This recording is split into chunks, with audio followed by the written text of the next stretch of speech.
Evan White. With so many strong ideas, he's creative to the core. Evan White, cause he's been at it for 20 whole years with plenty to show for his illustrious career. So if you're looking to grow your brand, then Evan White is here. Cause talent tech PR is sure to take you very far. The HR tech space has a fresh face, and it'll make your brand a star. Spinning straw into gold and taking flight, you'll be soaring through the sky at incredible heights with talent tech PR from Evan White. Alrighty, good morning, everybody. We are live. It is a Finkmeister. It is Joel Lalgee. I am the Pause. We are here. It is the third day of the month of March, my favorite month. A little bit older, a little bit wiser, and I'm here with my two buddies, and I am happy to be here on the HR Morning Show. Gentlemen, what's happening? Well, I think everybody needs to rejoice in the fact that you were born and we just celebrated your birthday. Hey, everybody, can we get some shout outs in the comments wishing Adam a happy birthday? Yes, I was 4'6" and now I'm 4'7", right? My kids are like, if you do that joke again, Dad, it's super cringe. But I love that that 6'7" is now moved to the cringe phase. And I'm waiting for what's next. We need some alpha. Joel, your kids are a little bit... No. Kids can't be doing that one. No, we don't. Whoa, this is an HR show, Joel Lalgee. It's all good. But it is Tuesday morning. We are back in the swing of things. We're in the third part of the first quarter of the month. I'm seeing things pick up a little bit. First quarter of the month, eh? First quarter of the month. Yeah, it's like Magic City at the Braves game. We're in the third quarter of the first quarter of the month, right? So we're in the third quarter of the first quarter of the month, which means absolutely nothing. But we're here. We're here at Purple Acorn. Follow us all on purpleacornnetwork.com. We're on LinkedIn. We're on YouTube. We're a podcast. We're here every Tuesday. Gentlemen, let's talk real stuff here. Fink, what's happening in your world? Just hustling, getting ready for a wonderful week, getting ready to go see Lady Gaga on Wednesday and Thursday night here in Atlanta. Yeah. I'm pretty excited about that. Is that HR? Is that even HR related? Wait a minute. Wait, you're going 2 nights? Rah rah, ooh la la. Yeah, the tickets in New York were astronomical. I tried to get tickets for my daughter. It's cheaper. We're also looking at other shit. It's fascinating that being in New York, it's cheaper to fly somewhere, get a hotel, and get tickets for a show than to see it in New York at the Garden. Unbelievable. Same thing with sporting events. You can see the Knicks cheaper anywhere else in the Garden. Well, that's like it's like the Orlando Magic game that's happening on March 16th here in Atlanta. The tickets have gone through the roof all of a sudden because T.I. is going to be the halftime show. Oh, that's a big one. Joel, man, let's go. Joel, in non-music related news, what's happening in your world? What are you seeing out there? You have your finger on the pulse of HR and TA tech and hiring and AI and all that kind of fun stuff. Yeah. No, man, it's been good. Seeing a lot of movement right now. Seeing a lot of positive movement. Agreed. Seeing a lot of AI interviewers in my inbox. Trying to get me to promote their AI interviewer. But yeah, it's funny. It's funny with the we'll obviously talk about the news as well later on. But I'm seeing a lot of movement in terms of like hiring going on. Mm-hmm. A lot within sales. A lot of companies looking to hire salespeople. So that's exciting to see as well. What's up, Matt? We got Matt in the house. Yeah, guys. Matt Shalsey, perfect hire in the house. Co-host of the Dino Party, which was epic. We're going to run that back in February of 2027 in San Diego. I got to tell you, big shout out to Evan White and the team and everyone who put together the Dino Party in San Diego. People are still talking about it. Let's talk about it. And what I love about this was everyone's been to events, they've been to conventions, they've been to all these events and conferences. Listen, the happy hours and dinners are great, but how do you disrupt that? People just want to chill. People don't want forced conversation. They just want to roll up with their hoodies and sit by the fire and sit by the beach. And that's how you do it. That's how you do it. I would kind of like a conference like without any content. Like selfishly, I just love like a hangout conference, like because like a meetup. Because it's like I don't know. I mean, I feel like there is good content, obviously, but it's also like we just have so much content. Like you want to know something, just go watch a YouTube video. I would love like a hangout conference where we just hang out and there's no agenda. Well, it's called So just It's called what? the hangout, the HR hangout. HR Hangout, I think it's a great idea, right? Like have a weekend, everybody goes to a beach and we just chill out, right? Um, Joel, there's a lot of sameness that's being perpetrated at these conferences. It's the same talk track. And I think that you're onto something, right? Like, I think that Mm-hmm. you're really talking about how we can step up what we're doing from a content perspective indirectly, not just from a hanging out and having conversations in the hallway. Okay, so let's build on that, Fink. What if we were sitting by that campfire next year and we started a little bit earlier, but there's a guided fireside chat, literally a fireside chat, and then people are going around the fire talking openly, right? Like one at a time talking about it, just a more open conversation with a curated, moderated lead. Evan, what are your thoughts on that? Evan, put that in the notes section for next year.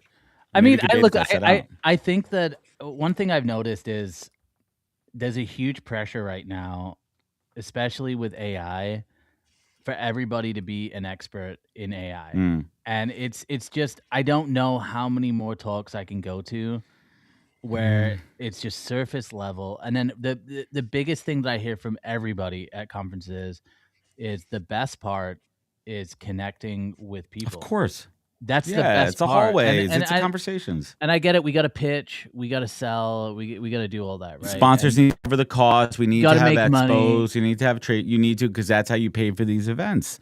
You got to switch up the content. You got to make the money and all that type of stuff. But I also just think there's value in doubling down on just like the human connection, but also like not even it being forced. Just like I do like the idea of a curated conversation. I do think that like the mini workshops, guided things like that can be helpful. I don't know. Maybe it's a movement we start. Just like a hangout HR movement. Well, listen, it's going to be really interesting, and we'll get to my update in a little bit. Heading out. Let's put that graphic up. Screw it. It's self-promotion time. Let's get that. I'm heading out to Vegas. The pause is taking over the Sphere. Yes, big announcement. I will be in the residency. The pause residency is taking over Las Vegas. I'll be in town the 17th through the 26th at Unleash and Transform with my friends over at Overalls, Pin, and Fountain. And I'm also moderating two incredible conversations at Unleash. I have the head of TA for Schneider Electric and the head of TA for MetLife Insurance. Is going to be pretty cool. And we're talking at Unleash about upskilling and actually skills. So we're not talking about AI per se. Yes, of course, we're going to talk about AI knowledge and what workers need to know, but it's not AI in recruiting.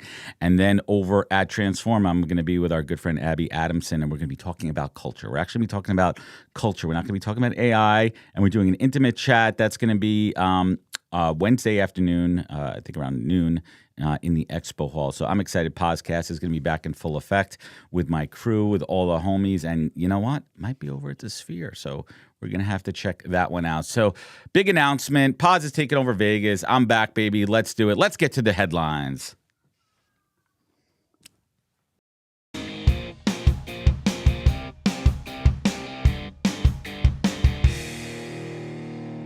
Joel.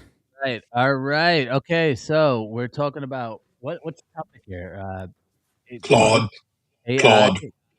Claude. Is Claude working again? Yeah. After everyone is switching over to Claude right now. Have you guys seen that trend? Well, I use both. I've been messing around. Fink and I talk about this. I built a workflow. I've been really trying. Again, we talked about this earlier. The best way to get involved with these products is to get involved. Is to F around and find out. Literally, just try them. Stop reading about it. Just try it. Try to build something. But this article, Joel, what are we talking about here? So we're talking about the new plugins, right? Aiming at finance, HR, and more. Is your job next? I mean, I think this. I mean, this has been the talk for the last 18 months. AI agents, agentic AI. Everyone can kind of build now. Everyone's vibe coding. Everyone's kind of building their own solutions. And I think, when it comes to these jobs, which are, a lot of laptop heavy jobs, I think that's the consensus, right? If the bulk of your work is like a process or like a workflow on a laptop, it does seem like, this agentic AI is really targeting a lot of those positions. I think to have like, we use in finance, HR, and more. I'd love to know what that and more is. It sounds like it's every job, but I think my thought goes to, I could see a world where people are just managing more agents than anything else, Mhm. managing the process. Quality controls are always an issue. Kind of flash back to Klarna when I think it was Klarna, where Yeah. they let go of their whole customer service team, and then they did a rehiring, and the issue was just quality control Mm. and keeping the quality there. So I don't know if it's aiming to take jobs. I really do think the aim is to just make these jobs, um, maybe smaller teams. I could see, but when you stretch it out, I think the thing that no one ever talks about is the boomers, man. We still have Mm. so many boomers working, and they are going to retire at some point. And I think we're going to have a skills shortage. We already do Yep. have a skills shortage in certain areas, so we're going to have a less of a workforce. And so the idea of having less people doing work, I don't think it's as dramatic as people are making. It's not like a company is just going to go, all right, let me just hire my 100 agents to do the job, and no one's going to manage them. Well, someone's got to control the bots, right? So I think it goes back also to the upskilling and reskilling and an evolution in skills, just like anything else. When the internet revolution and even going from paper to emails, right? Like you have to learn new skills, you have to embrace it, and that's going to change the workforce. It's the evolution of upskilling and reskilling a workforce. Fink, what say you? I like to think this is making things a little more personal, or personal and personable for the HR experience. There are 8 skills that are attached to this HR plugin or HR command that's inside of Claude today. And one of them that really gets me excited is that you can create a personalized onboarding plan for a candidate or for a new employee for their 30, 60, 90 day. And I look at that and I think to myself, wouldn't this be unique if we could have that customized onboarding plan specific to somebody's skill sets so that they could be successful in their role, so they could actually know what benchmarks they need to hit rather than being told you need to hit a number or you need to have so many submits, that they have that congregated piece. At the same time, I look at some of the low level transactions, like crafting an offer letter and making sure that it's the legalese is put into practice. You're going to have to do a lot of work to quote unquote get it ready to do that. But coming from corporate recruiting, I used to love to hire people, but I used to hate having to draft an offer letter Hmm. inside of Phenom, right? Like it just took forever for it to be done, and for the integration to take place between Phenom and Workday, right? So like, if you've got a tool that can suddenly do this in a matter of 8 minutes, and I tested it the other day, it took about 8 minutes to bang out this offer letter. That's it used to take me 30 minutes to bang out Why an did offer letter. why did it take 8 minutes? Because all the inputs you had to put in. Like your site took Yeah. 8 minutes. But then it took like less than a minute for it to generate it after you put the right inputs in. It took about 2 or 3 minutes. Yeah. Yeah, Yeah. it's how do you improve it? Again, And then it asked the questions like, do you want me to save this to Google Drive? Do you want me to email this? There was an email button there that I can immediately send it in through Google Docs and have it execute as a PDF, right? Like a DocuSign. Nice. Fascinating. What do you guys in the comments here? What do you guys think about this? Is it taking over everything? I don't think so. I think it's just we're gonna see a upskilling, reskilling here. Listen, some jobs are going to be affected because I think that technology will create efficiencies, but it's about how to use it. And again, everyone out there, I keep saying it for the last 100 years of my life: be invaluable, upskill in your job, be the person that is a subject matter expert. That's how you keep and get a new job.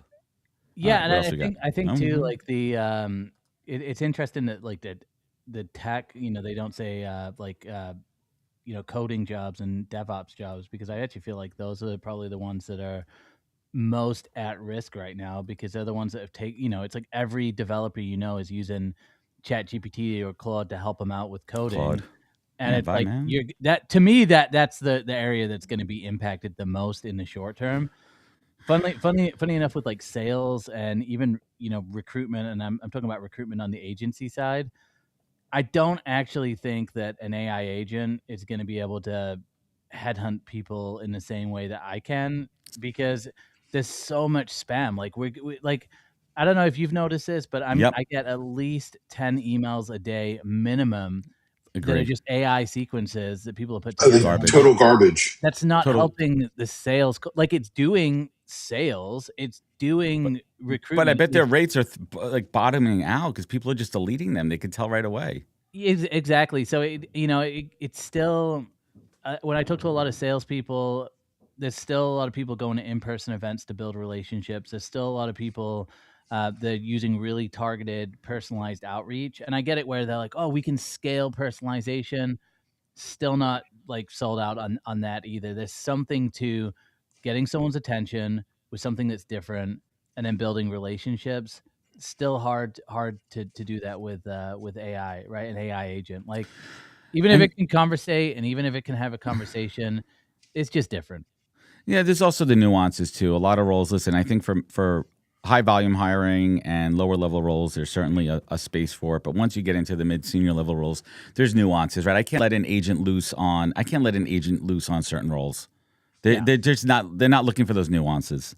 You can do it Well, for how like am I? some of the sourcing and like finding people, but it's like the reach out. I'm not risking my reputation on like something I can't 100% control at the end of the day. I'm not going to do it.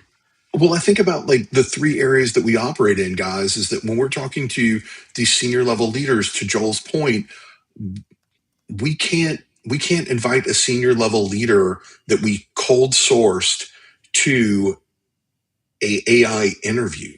We just can't do that. Like it doesn't. It's hard to even put those words together. Yeah.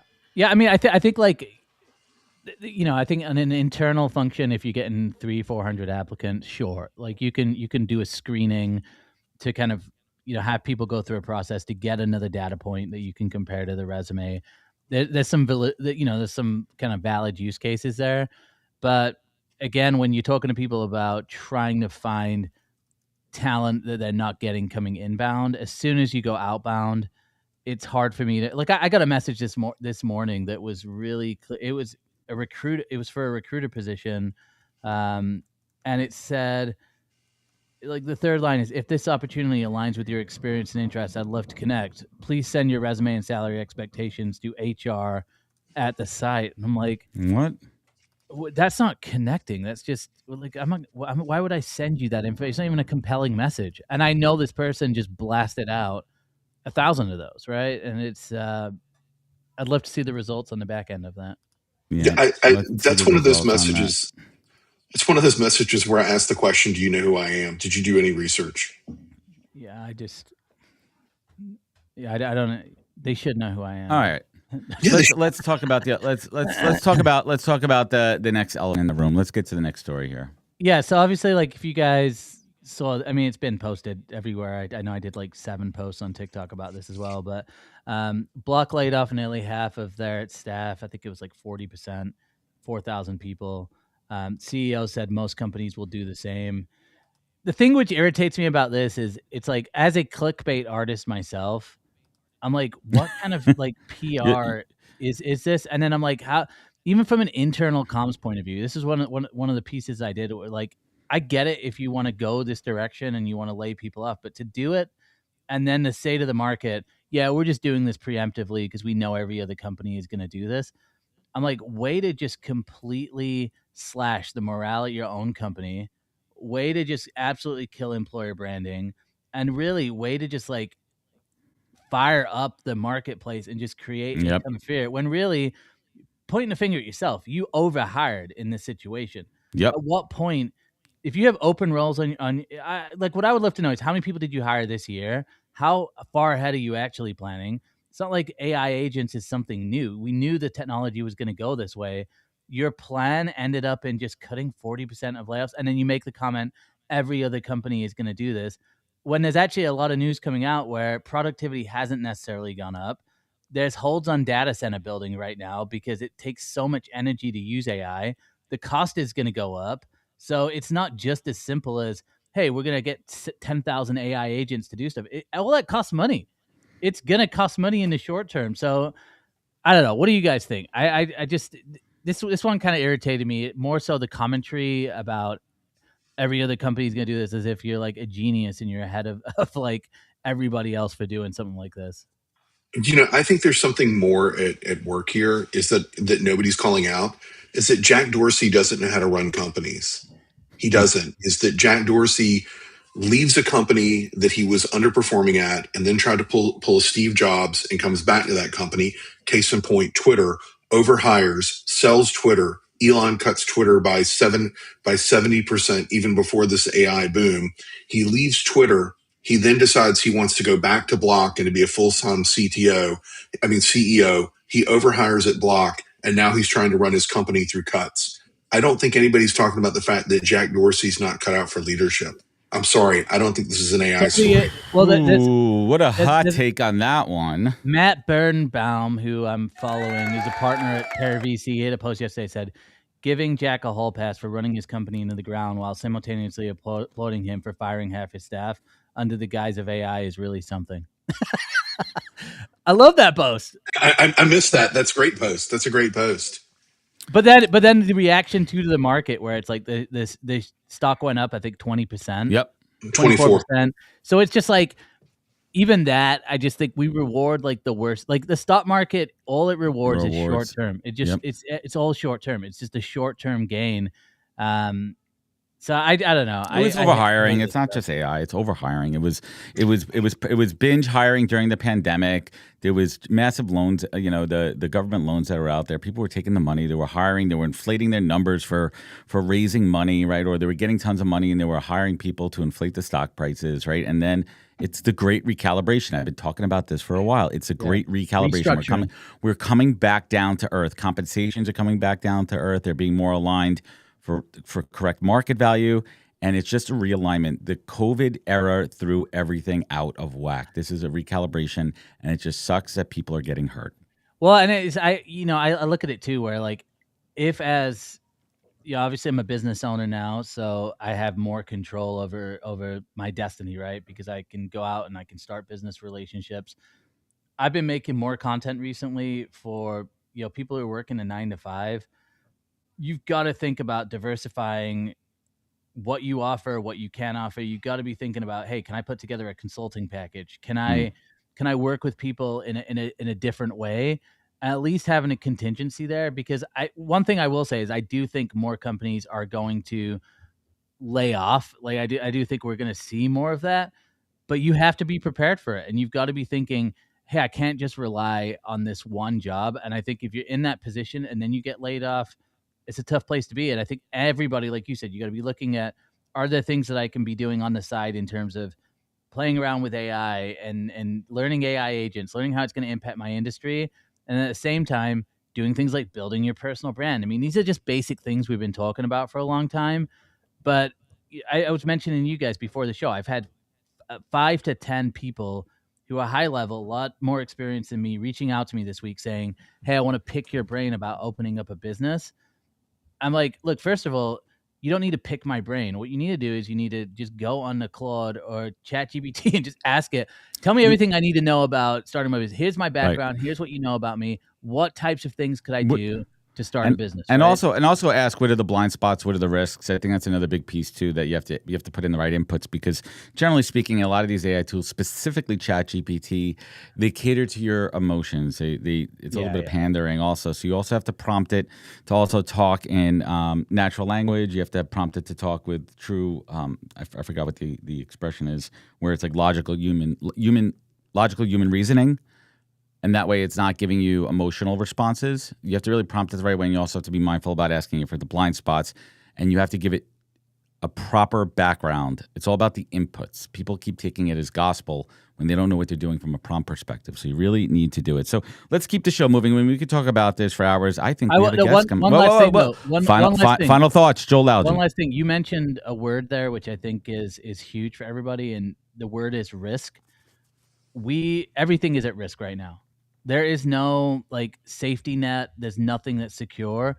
That is just the new way going forward. And I think the most dangerous thing that you can do right now is get comfortable. Like being comfortable is just not a thing anymore. And so I think everything is risky. Starting a business is risky, and 9 to 5 is risky.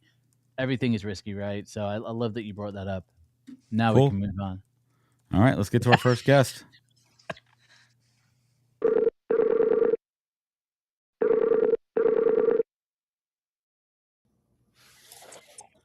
Good morning, Mike. I hope that this conversation finds you well. How are things with you and your teams? Well, thanks, Brian. Thanks for having me on. I've been listening on so far. It's certainly been an interesting show. Teams are well. Excited to be here and have a conversation with you.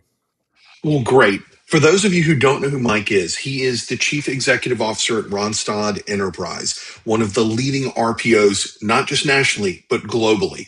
And I want to have a conversation with you, Mike. There's so many things that I want to talk to you about. I don't even know if we're going to cover all of them today, but as we get ready to have our conversation, we've been talking about AI and the implications it has for the future of work. How would you describe the state of HR, the state of the future of work right now? Look, I think it's both an exciting and challenging time for the world of work and HR. If I had to summarize it, I think we're probably in a structural inflection point. For the past 2 years, you've seen lots of organizations really experimenting in a non-prescriptive way with AI and digital tools. So rolling out, whether it's Gemini or ChatGPT or Claude, to their workforce and saying, you'd be silly not to understand how to use this. You need to undertake some training and so certification, etc. But generally speaking, we have not seen the amount of expected productivity increases that we all were often lauded as a result of rolling out those tools. So you're starting to see like a lot of pressure now start to come from shareholders, from boards, from activists, from investors saying, when are we going to see that productivity improvement from AI? And have we actually really changed fundamentally our operating model? Have we redesigned work? Or are we still in a state where we've kind of digitalized an existing process? It's interesting how you're talking about things moving beyond experimentation, and now people want to see real results from these AI pilots.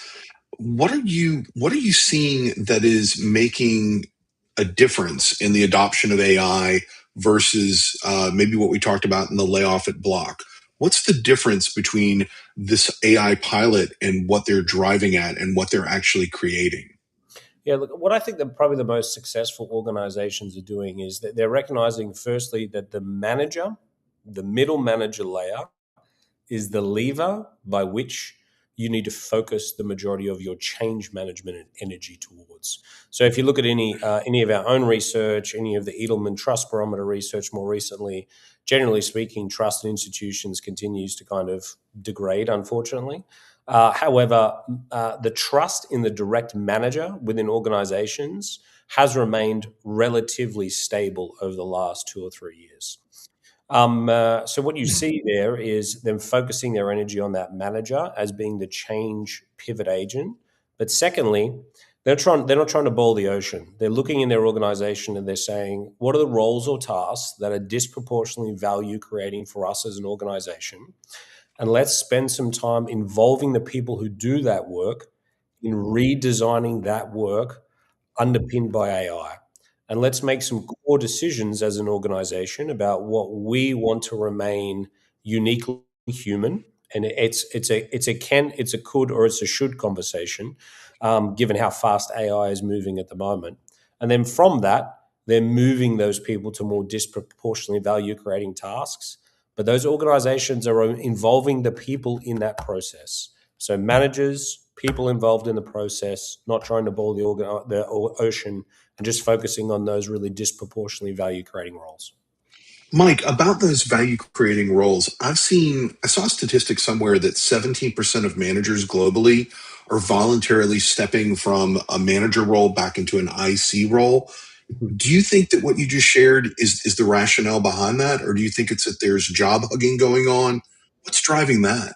Yeah, look, I think there's been a lot of, just generally speaking, throughout time, if you are a good individual contributor and you were good at your job, the next logical step was to go into leading and managing others doing that job.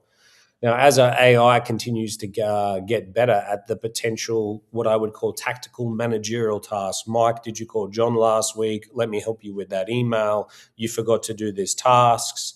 Oh, look, I'll help you with that presentation.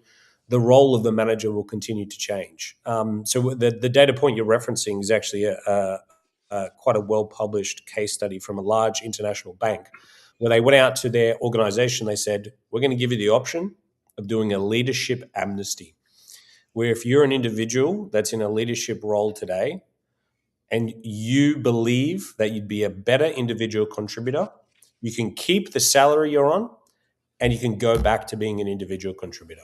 And they had 17% of the global management population opt to go back to being an individual contributor. And those existing individuals who no longer had a manager were absorbed by managers already who were going to remain in the management/leadership system. And they were comfortable with that because they believed that AI was going to continue to allow spans of control within organizations to increase, with managers who were more destined, had better capabilities and skills to want to be a leader and a manager in the future. Interesting. I want to pick a parcel from something that Joel said about trust, and I want to connect it to what you just said about how institutional trust might be softening. What roles are leaders going to play inside organizations if these variables are taking place externally and internally? Look, I think it's a great question. I think it would be remiss to say that we know the answers right now. What I do think is that we see some initial trending data that suggests that managers are going to move much more towards exercising judgment than what they are today, that they're going to become much more likely to be an orchestrator of the designer and systems of work, managing humans, managing agents, managing offshore independent contractors and freelancers, managing statement of work, milestone deliverable organizations. So an architect of how work gets done for their specific part of the organization.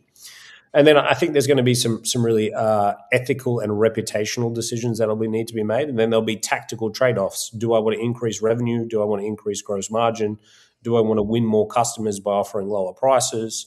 These things will continue to be elevated up to the managers. And I think the difficulty will be, what does good look like in a very volatile, fast-moving world where the ability to make those decisions, it really requires real-time data, but the data is still going to require some level of human, emotional, intelligent judgment aligned with the cultural nuances and values of that organization. Getting that balance right in the future, I think, is going to be a big hurdle for HR and operational leadership to overcome.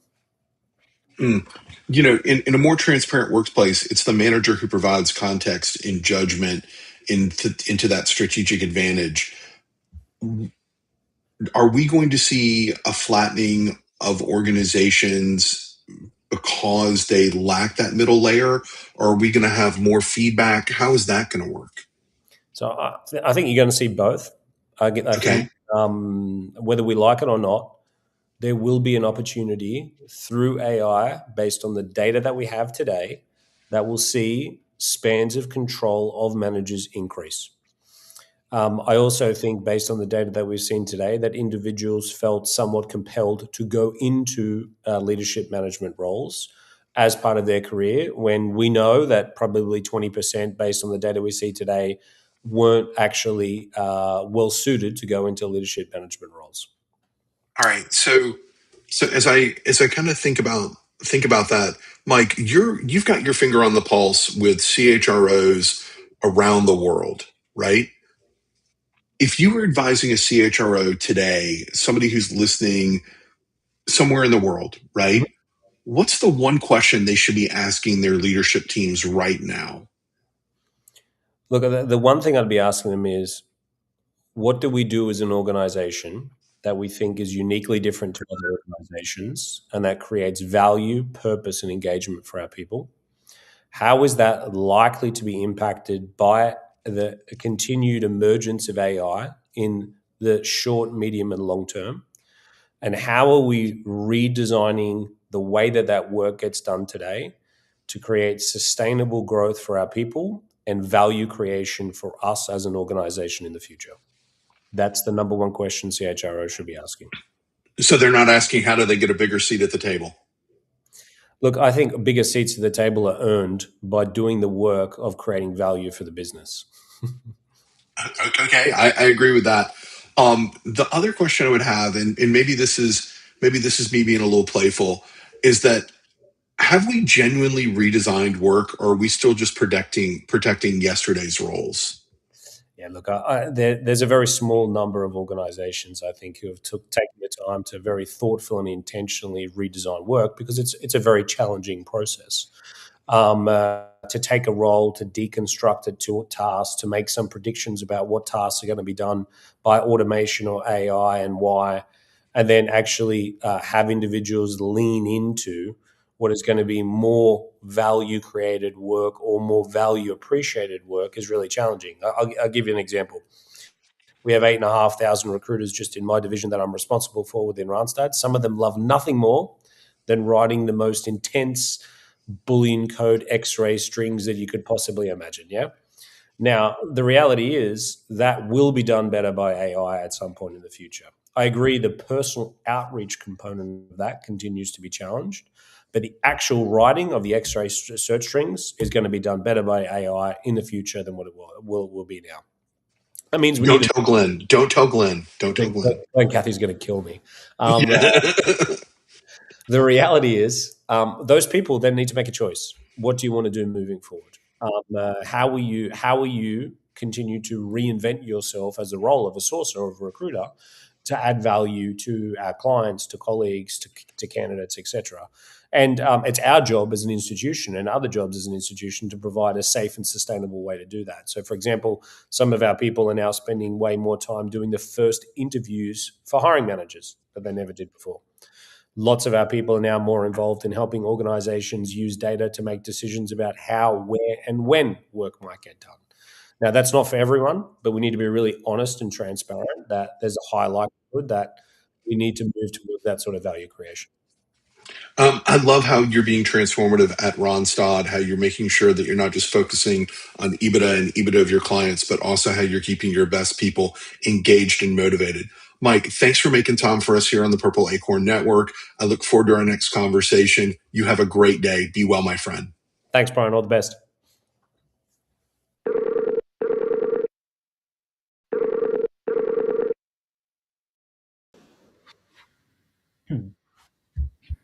Good morning, Ophir. How you doing? Adam, nice to meet you. Welcome to the HR Morning Show. For folks out there who are not familiar, if you could quickly tell us who you are and what you do best. Yeah, well, I'm Ophir Samson. I'm the founder and CEO of Ezra AI Labs. And what I do best is, I don't know, it depends who you ask. Professionally. Professionally, okay.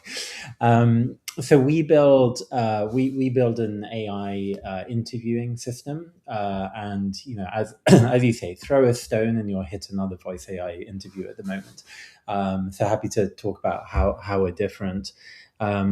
And I think what we do best is in that kind of differentiation, and happy to kind of dive into that. Yeah, I mean, absolutely, and I appreciate you being open about that. I mean, listen, we're in the gold rush era, right? We're totally in the gold rush era, and is in the world of AI. And if we really want to dial in AI in the world of HR and TA tech, right? But really, how could voice, specifically AI, improve hiring? Let's talk about how it can be more efficient without losing that human touch. Totally, and that human touch is philosophically why I went into this. Like I'll start with something fairly controversial for an AI founder to say. I don't think AI in and of itself, like as a tool, is necessarily making recruiting better. I really agree with the conversation. I don't think so. It's just like, if it's not used thoughtfully, it's just adding fluff. Like that guy who emailed you and was like, send me your comp expectations and your resume, and then we'll build a connection. Like that's just BS. That's not how connection works. So, philosophically, my belief coming into this is that when people speak, they share a lot more information about themselves than a piece of paper. Agree. Right? And so your ability to get to know someone is exponentially higher when they talk to you versus just send you an email or send you. Of course. And so, it's kind of crazy to me that, picking a job, which is one of the most important, life decisions Right. to make. After your partners and kids and where you're going to live, and all, it's your job. It takes up the majority of your time. Totally, but also for the for the company, the hiring managers, like they'll end up spending more time with the people that they hire than they probably will with their spouses. And so making that decision thoughtfully is really important. If you think, and so when I think about how job matching works right now, it's based on two pieces of paper: a resume and a JD, and some like very basic kind of comparisons of keywords and things like that for such an important decision that we make in our lives. And so my approach is using voice to really understand the candidate and what makes them human, what makes them tick, what's important to them. And likewise, also understanding the company, understanding what they're looking for in an ideal candidate, the culture, and then matching based on that richness of data. So I need to just ask you too, in this world where we're hyper aware and hypersensitive of folks with neurodiversity and other disabilities too, voice potentially, some people may not be able to express themselves properly through voice. Some people need to rely on the written word or typing or other forms of communication. How does your tool accommodate and account for that? Right. If we're judging, if we're the evaluation criteria is on the human language and how we interact, how do we do that in a world where some folks that's not their best communication vehicle? I love this question. It's really thoughtful. Firstly, the evaluation. So there's a lot of regulation in this space, and we've built to be compliant with everything. You can't judge someone based on how they speak. You can judge, you can take the content from that, and again, people share much more content speak.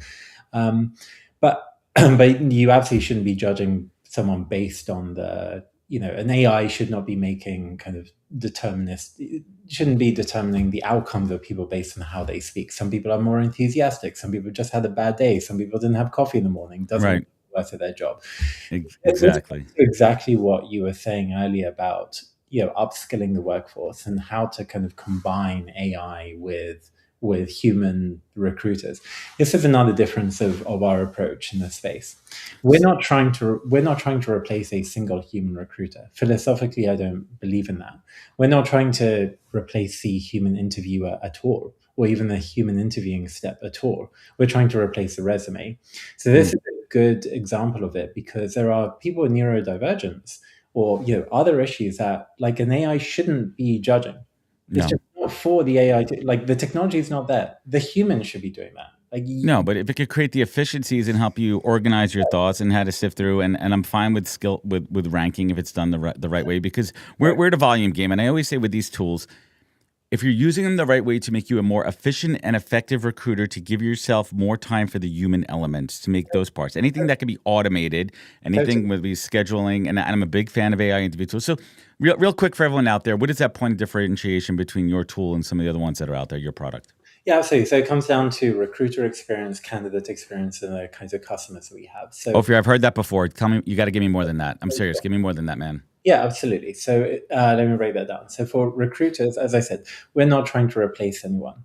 We're not, many other companies, they pitch by saying, basically pay us and fire a few of your human interviewers. That's not we haven't let go of a single, none of our customers have let go of a single interviewer.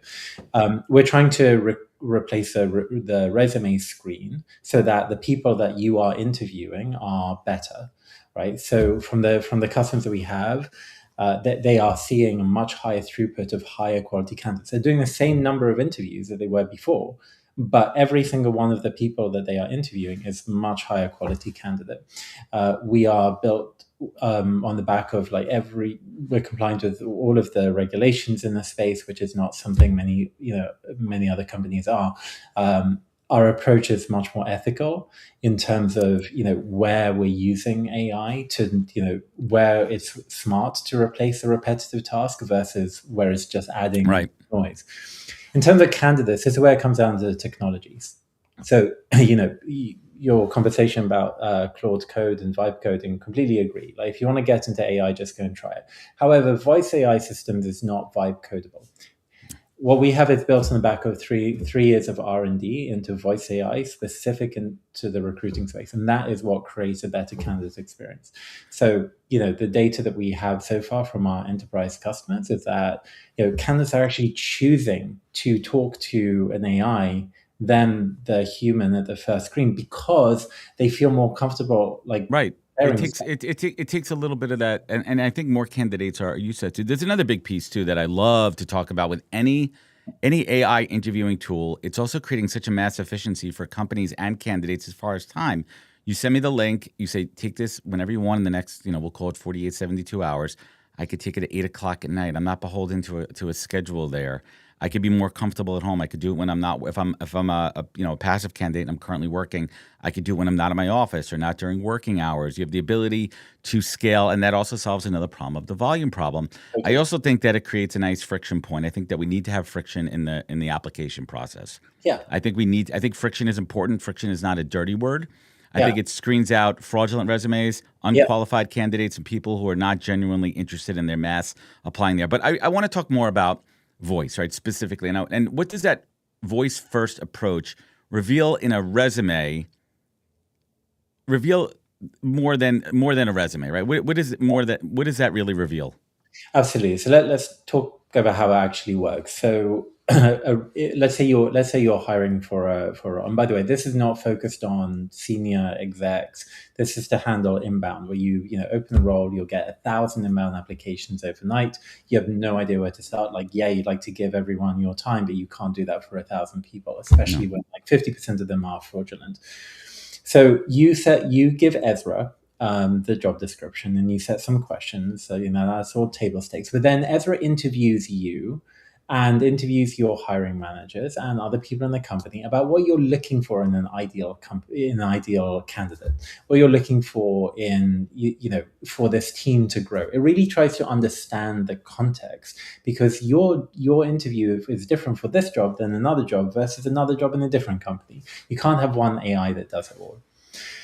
So it understands that, and then you set very clear rubrics about what does good look like for each single question. Well, that was my next one. What does that's a hiring manager intake that's setting and calibrating. What does good look like? What are we comparing it to? Some programs use ideal candidate, which I think is interesting. I think if it's a group of candidates, right? I think if it's a group of candidates, or current employees. That way, you have a general sense of it versus one specific candidate. Yeah, so we do a combination thereof, because if you don't get that calibration right, then you're effectively at the heart of it, what you're doing is, hey, ChatGPT, is this a good candidate? And that that is generic, right? What you're looking for in an ideal candidate is different from what I would be looking for in an ideal candidate. So we spend a lot of time kind of tailoring the solution to every single customer, so that the Ezra, it knows what to look for. Anyway, then it's trained. No, keep going. Sorry. Oh yeah, I was just going to say, then it's trained, and then when candidates take a conversation with it, it will ask every single candidate the same set of questions. So you have consistency, which is critical and usually fails in the interview process at so many organizations. Right. What we're proud of, though, is that it doesn't just say you set 4 questions. So every candidate will get those 4 questions, but each question will have follow-ups. So the follow-ups are built to model what a leading TA expert would ask as a good follow-up, to guide the candidate to talk about the things that you really care about. Right. So it really gives a candidate the opportunity to make their case about why they are a good fit for your role. And then it also gives a candidate a lot of time to ask their own questions about the culture, obviously the team, the compensation, and basically interview Ezra back. 90% I like that. Of our candidates spend about 10 minutes interviewing Ezra back. That's time that you may not want to give to all 1,000 inbound applicants. So, and it's built to not hallucinate and to only rely on company information to be compliant with all. So that there's all this stuff which, as I said, throw a stone, you'll hit a voice AI interviewer. Every single one of us will have the same kind of top two sentences pitch. When you go one level deeper, that's where the technology is. Well, let's talk about the fraud element too. How does it assure that candidate integrity and no deep fakes? Yeah, so we have deepfake detection that actually works. Bless you. And a proprietary cheat detection system, so we can detect if a candidate is reading from second screen or some other fraudulent. Yeah, so I can share some numbers. So with High level, there's about our customers are seeing about 5 times the number of candidates going through the process than they were before they were using Ezra. There's an average score of 4.5 star out of 5, and is saving about 80% of recruiter time per candidate. But again, I'd call it a reallocation of recruiter time to the people who are higher signal and they want to spend more time on and building that relationship with. That's fantastic. There's a big drop from like when they send out, say, 500 interviews, like invitations for interviews, there's a big drop. About 50, anything from like 30 to 50% will drop out immediately. But those are the 30 to 50% who are not real people. So just by virtue of, it's a great filtering mechanism as well. So Ophir, this is interesting. Where could folks connect? Where could they learn more? I think this is fascinating, and I think that anyone out there, and especially if you're shopping or interested in any of these products, do your due diligence, really understand what these products do, what they don't do, what platforms they're built on, how they assess biases, how do they, account for any of those pieces too, and also what the outputs are, right? Always look at the UI, UX on the output. What are recruiters seeing and how's it build consistency? Ophir, I want to thank you. Where could folks learn more? Connect with me over LinkedIn. Feel free to ping me directly. Our website is ezrarecruiting.com. And if you, to your point about evaluating, any player in this space, I'm happy to share a rubric of the technical points that you should be looking at when evaluating, any player, whether it's us or anyone else, like how to evaluate good voice AI versus bad voice AI. Awesome. Great stuff. Ophir, thanks for joining us, and don't be a stranger. Looking forward to meeting you out on the HRTA circuit. Take care. Thank you so much. Bye.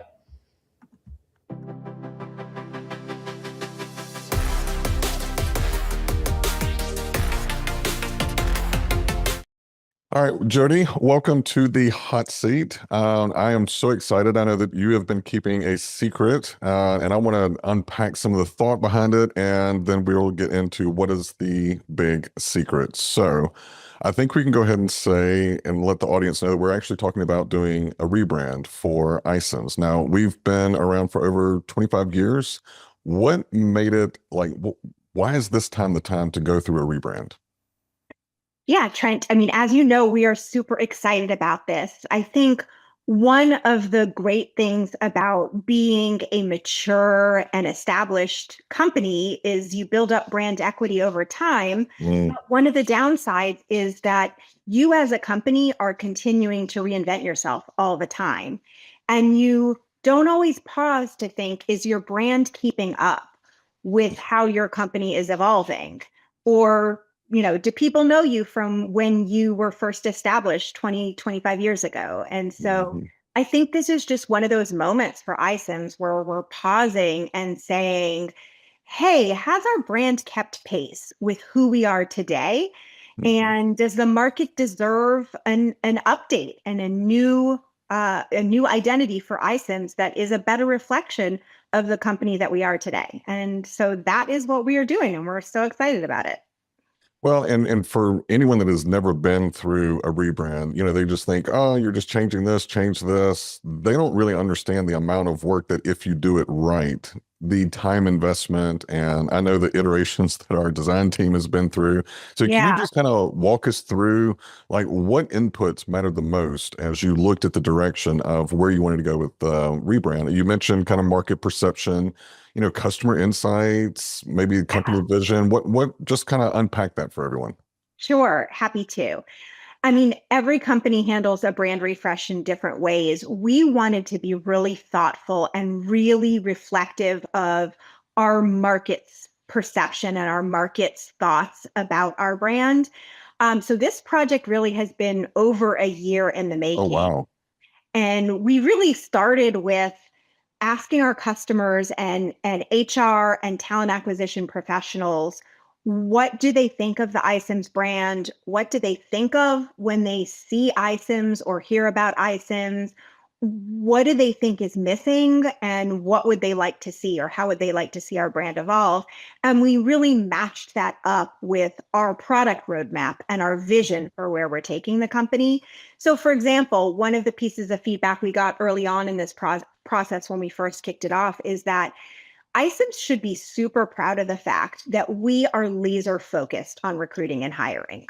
We are 100% committed to recruiting and hiring and to help companies be exceptional at how they attract and hire new employees into their company.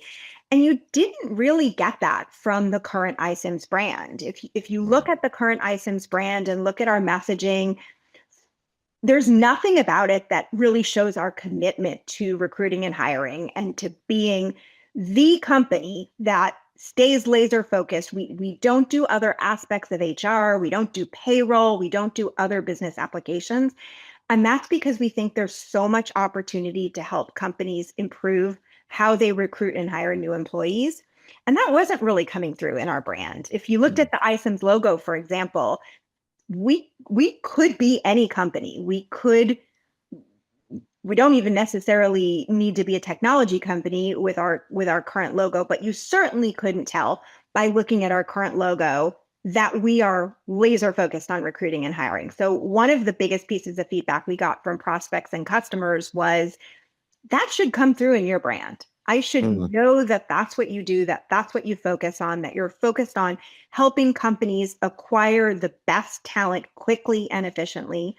So that was one piece of feedback. Another piece of feedback that came through on our current brand is that, it felt very dark, it felt very serious, and it looked a lot like a lot of other technology brands out there. Mm-hmm. Our primary color, as you know, was like a teal and a dark blue, and it just really wasn't expressing the company and the technology that we provide. So we're changing all of that based on this feedback that we got. Over the past year, we've done a lot of research, brand perception research. We also asked customers and prospects for feedback on different ideas that we were thinking about for our message, for our look and feel. And so this will be the coming to fruition of all of that work. So if you had to sum it up, what is this whole rebrand like? What does it unlock for us moving forward? Yeah, I think a couple of things, Trent. I think number one, it is more than just a new look and feel. It is a new look and feel, but it is more than that. It's really about repositioning iCIMS as the company that is focused on enterprise talent acquisition and not just being the sort of traditional hiring system of record that people have known us for in the past. It's really about getting the best applications of AI in the recruiting and hiring space in a way that consumers can trust, from a company that has established itself as being trusted, compliant, responsible, reliable for enterprise hiring. We're bringing all of that same rigor to AI for enterprise hiring, enterprise recruiting and hiring. And so it's really about making sure that the market understands that we are not just a reliable ATS. We are so much more than that. We are basically handling anything and everything that you need to do to accelerate your recruiting and hiring and talent acquisition at your business. Make it as fast as possible, as efficient as possible. Make sure that we're surfacing the best candidates, attracting the best candidates, and automating as much as the process as you want us to make your recruiters and your hiring managers more effective in their jobs. Yeah, and it was really interesting to me. You let me in on the secret a little bit ahead of time. But can you share with everyone how many iterations like we started with to get to what we're about to unveil? Because that was mind blowing. Yeah. And we might be on an extreme end of the spectrum, but we really wanted to get this right. So we explored over 500 possible new logos, over 300 possible new taglines and messaging statements. many, many different color iterations. So this was all very thoughtful, and through the entire process, we stopped to get feedback from the market, from real enterprise users, basically on everything. So we showed different versions of the logo, different possible taglines, different core messaging statements, different looks and feels, to thousands of prospects and customers throughout this process. And so where we landed looks very simple.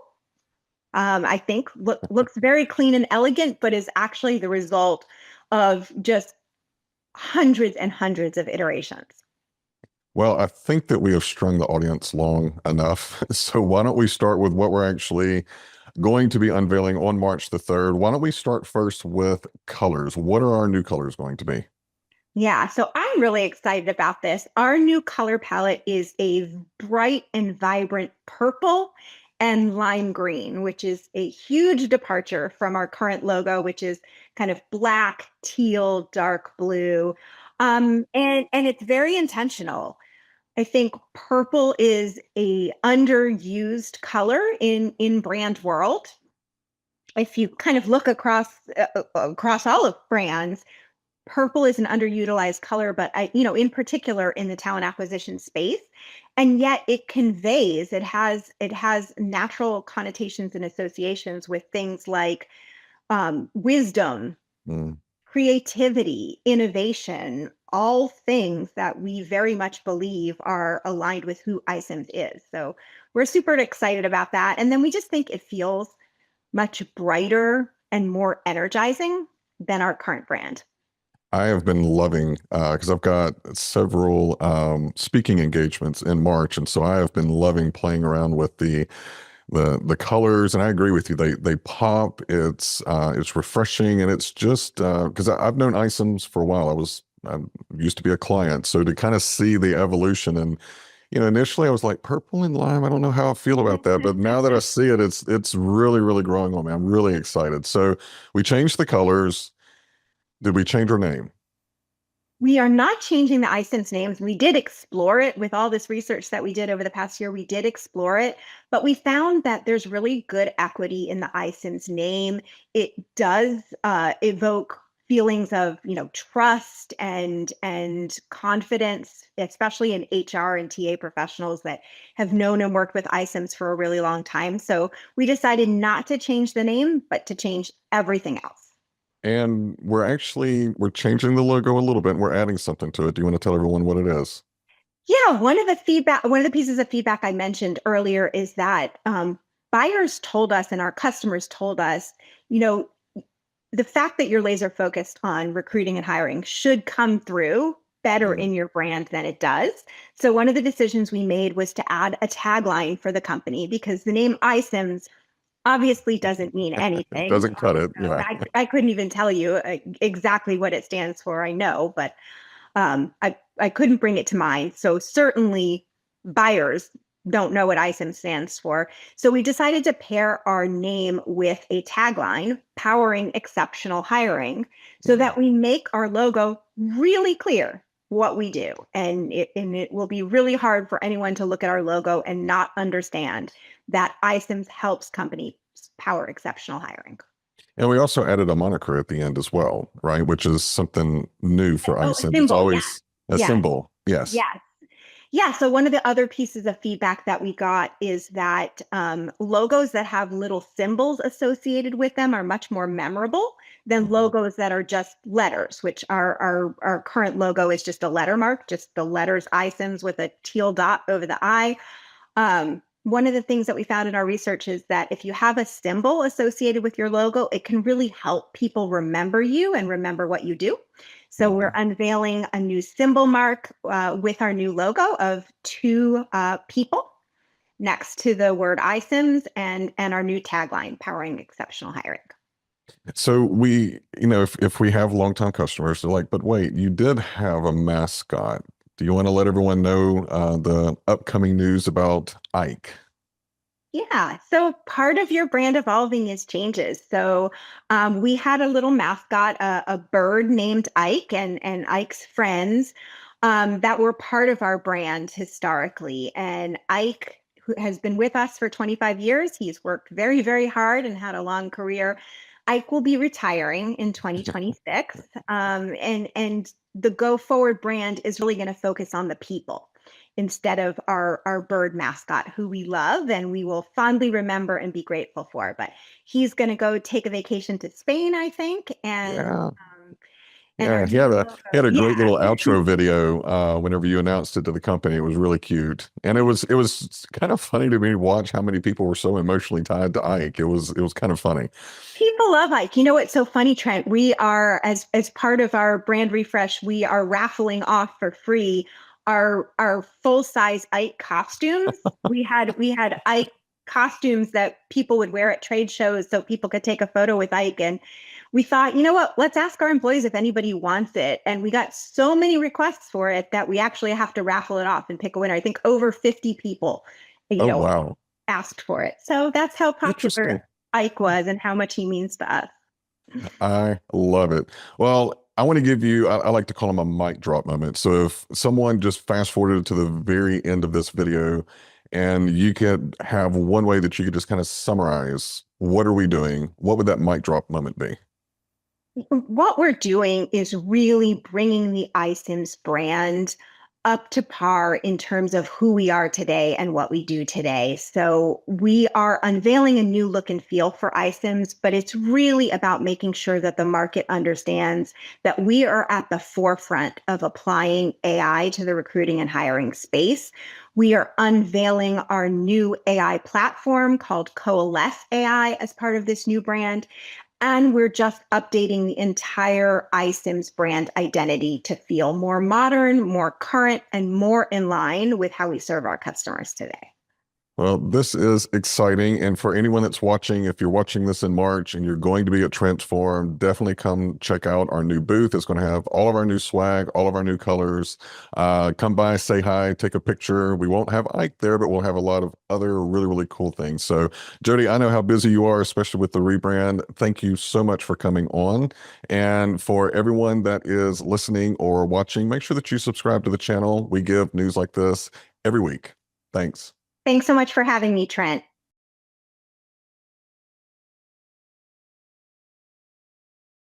I just want to take a moment of silence for that, that moment.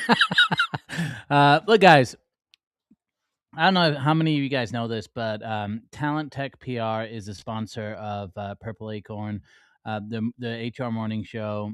And I just want to give a special shout out to Talent Tech PR. We heard already about the event that Talent Tech PR put on at TA Week. It was an amazing event. We had dinosaurs, we had tacos, and we just brought together the TA community. And if you are looking, if you're a brand out there and you're looking to get more exposure, I highly recommend Talent Tech PR. Evan White, the man behind pretty much every cool thing that is going on in the HR space, in the TA world, whether it's getting attention with red shoes, whether it's putting on amazing parties and events during conferences. Talent Tech PR is just complete genius when it comes to being able to get attention, the right attention that converts into business. So if you are a brand and you're looking for more exposure, I highly recommend reaching out to Evan White, Talent Tech PR.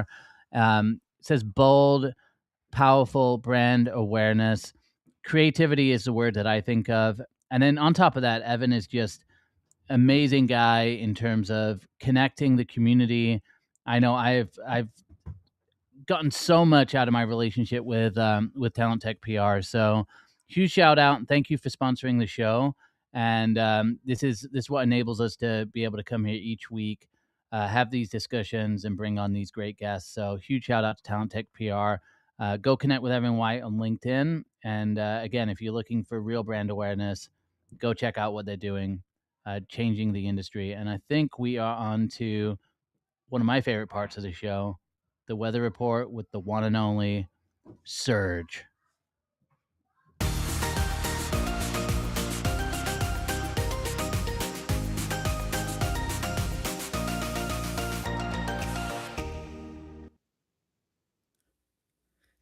Good morning, beautiful people. All right, on today's HR Weather Report, we've got a little thing called job hugging.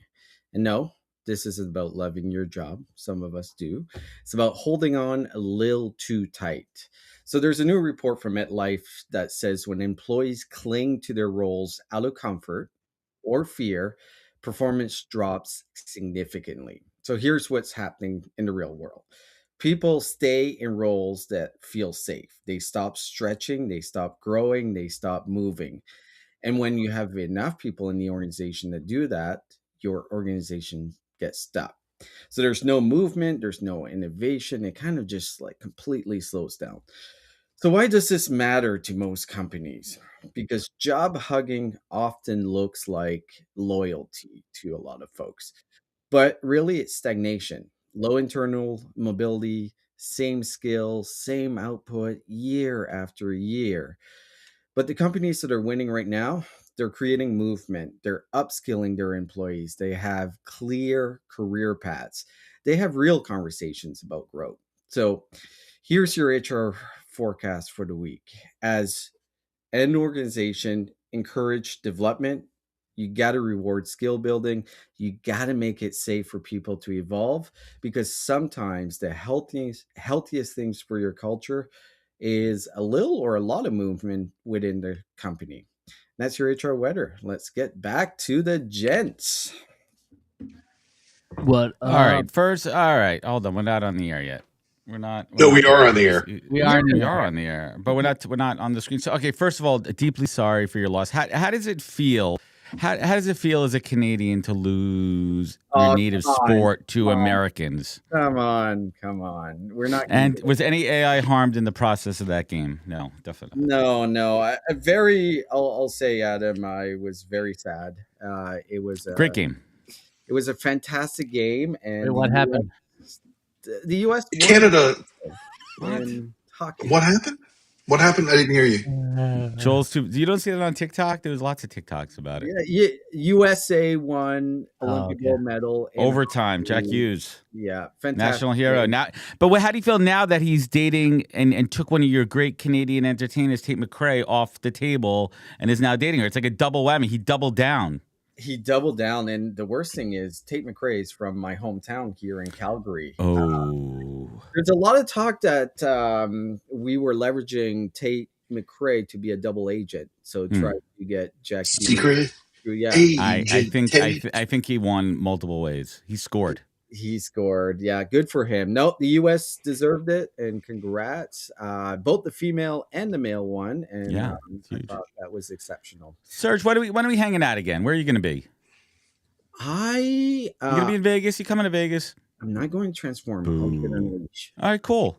Yeah, All right, Nice, great. Nice. We'll run it back. We gotta run it back. We got some catching up to do. Yeah, we do have some catching up, but I want to know about job hugging. Are any of you, obviously you guys are not job hugging because you love your job and you're running your own companies, but have you ever hugged your job in that sense? Yeah, I mean, I think there was. I've also let go of jobs too, and I've also regretted letting go of jobs on the other side of the coin too. And that's a tough one also, knowing when to let go of that hug and when to hold on a little bit tighter. I think we need to talk about that a little bit more as well, because the grass is not always greener on the other side. And I talked about this in a post the other day. Tough decisions are tough for a reason, and you don't know if it's a right or wrong until after you make that decision.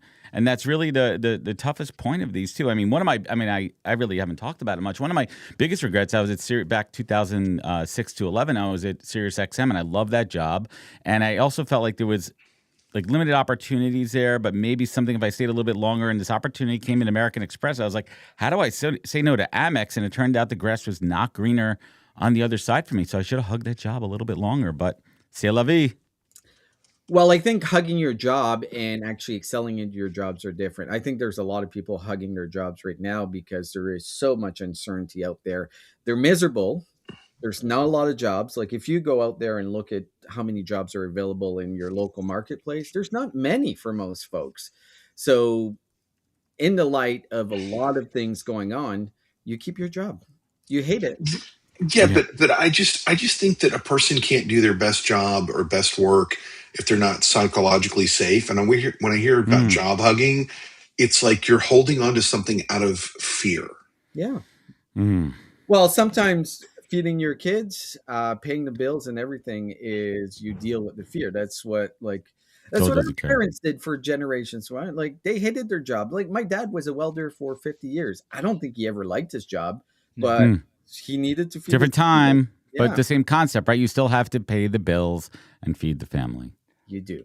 Look, Mm-hmm. I think it's like it's individual choice, right? And I think if you're not growing in your job, whether it's skills wise, compensation wise, maybe it's getting promotions and getting more responsibility. I think that to me, then you're just falling behind. So if you're just hugging a job is just a short term solution It in my is. mind. I think it kind of goes back to what Adam was talking about, right? Like you got to upskill yourself, you got to Yeah. learn new things. To me, like if you're the type person that's hugging the job out of fear, it's like you're ripe to get replaced because like Brian said, it's like your performance is probably going to be substandard. You're holding on to fear more, and I think we got to embrace fear, risk, and the unknown, Yeah. and you've got to use that as fuel to grow, to add value in different ways to the business that you're in, and I get it. Like it's easy for me to say, right? Like 3 years being solo, like I'm used to that kind of ride. But when I think about like this concept of job hugging, it's a mentality, and I think you got to embrace the fact that it's not going to be stable, but you still got to think about what about where am I going to be in 5 years, 10 years? What am I doing? Outside of that, and obviously look, I got 3 kids under 7. My daughter's gonna be 7 in a week. I'm the sole provider in the family, so like when people talk to me about risk and unknowns, I'm like, dude, I live this out every single day. Yeah. But when I talk to people and their mentality is, hey, I'm just trying to hold on because I'm worried about the future. Buckle up because it's none of this stuff is going away. No. It's not going to get less. It's not going to get less uncertain. All right, we've been talking about uncertainty for like 6 years now, and it's just going to continue that direction. Yeah, So you got to embrace it. You got to figure it out. You got to be able to pivot. You got to be able to make, smart decisions, rational, logical decisions, and try to make, things are.